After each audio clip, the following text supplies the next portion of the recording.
Hello everyone and welcome to another Flip Classroom video. And once again, remember the idea behind these videos I will be presenting to you via YouTube is to give you an overview and concepts of our material so that we have more time in class for activities, assignments, group discussions, projects, and more things like that.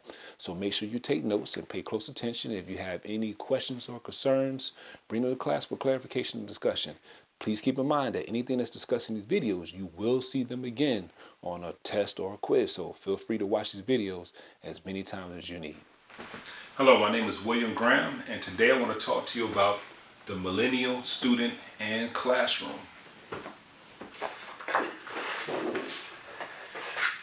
So why is this an important topic? Well, millennials are a majority of today's student demographics, and also millennials make up 60% of today's classroom. So it's our responsibility as educators to stay relevant.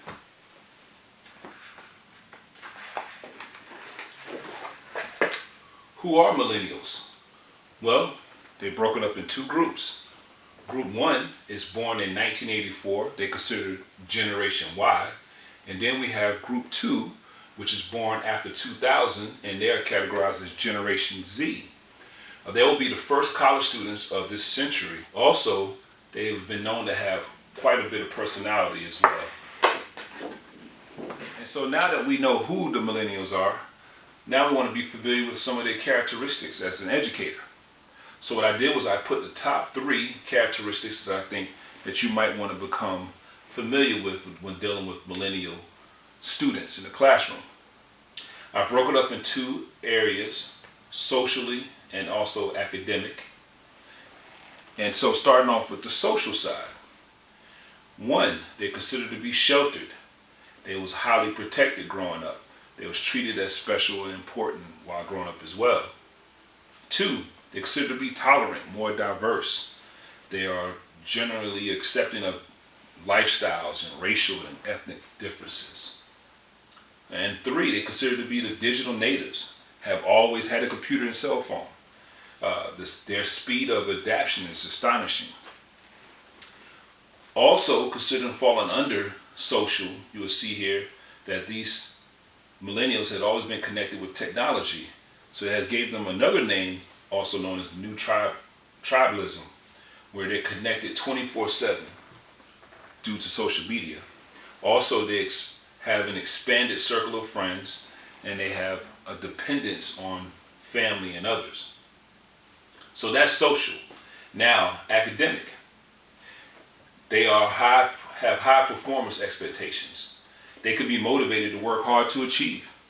They see college or any type of training as key to a high-paying job and success. They desire for structure. They respond to clear guidelines. So you want to make sure that your curriculum is well detailed. They may need step-by-step guidance and personal involvement from the teacher. And then 3, finally, they are team-oriented. They like being part of a group, and they like interacting with one another. You can use chat rooms and discussion boards, as that's a good way to encourage study groups. And you can also do it face-to-face as well.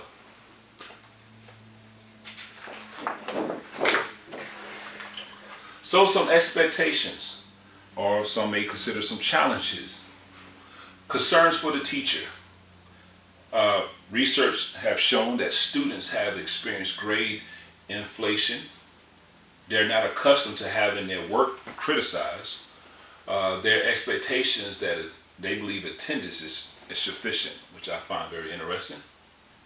And then some unrealistic expectations from the students. For examples, from some research that was done, this is some of the examples that students have expressed their expectations. They say the professor should remember that they were absent, and they should automatically give them handouts when they see them. Or they feel the professor will repeat the lecture for them personally.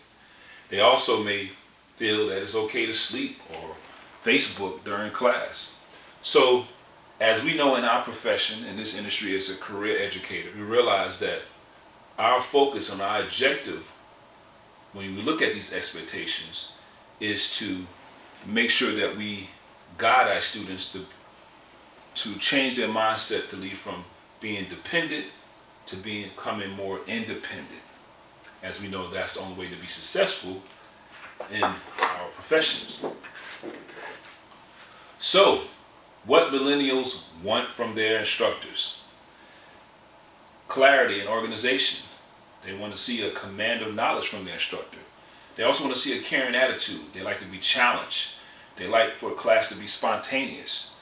They also like to see some passion as well, going back to also the knowledge and also have an attitude. Caring attitude. They like to see passion that could be motivating. Enthusiasm. Again, that's motivating.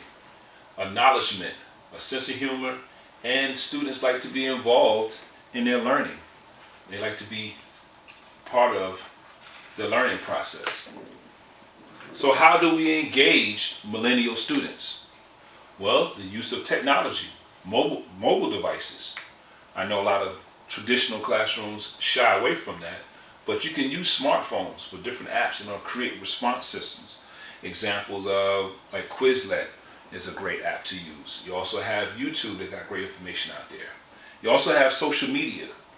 Again, social media, you can use it to your advantage as for a teaching method.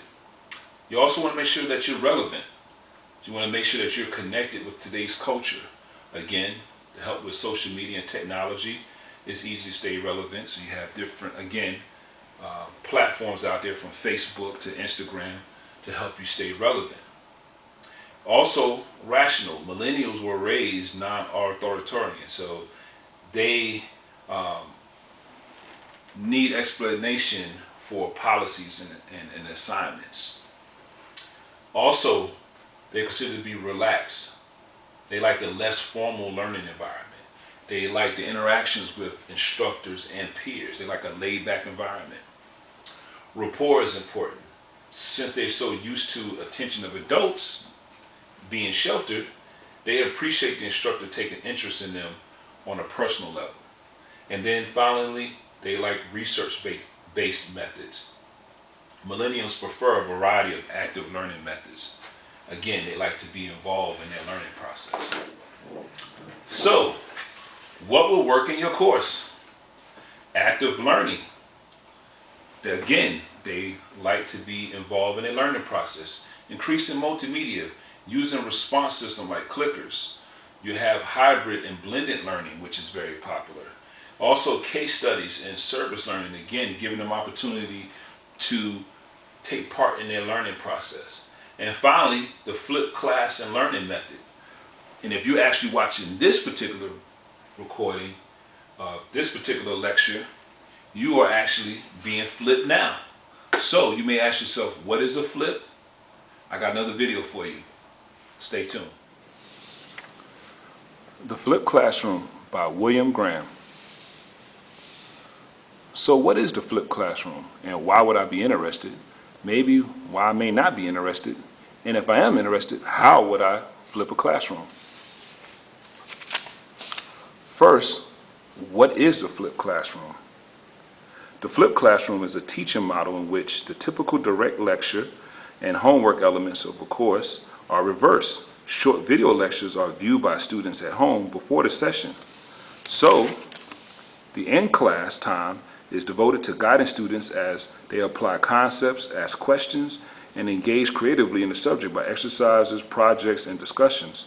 So the traditional classroom is transformed from a group learning space to an individual space for more of a dynamic and interactive learning environment.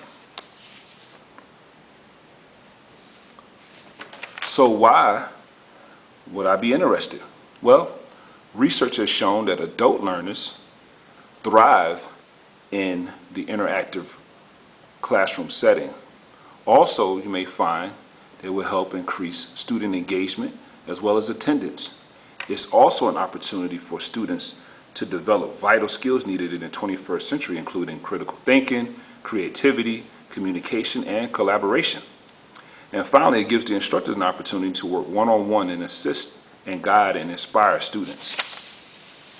So what's some reasons why not? Some of the challenges you may find when you flip in the classroom is your course redesign.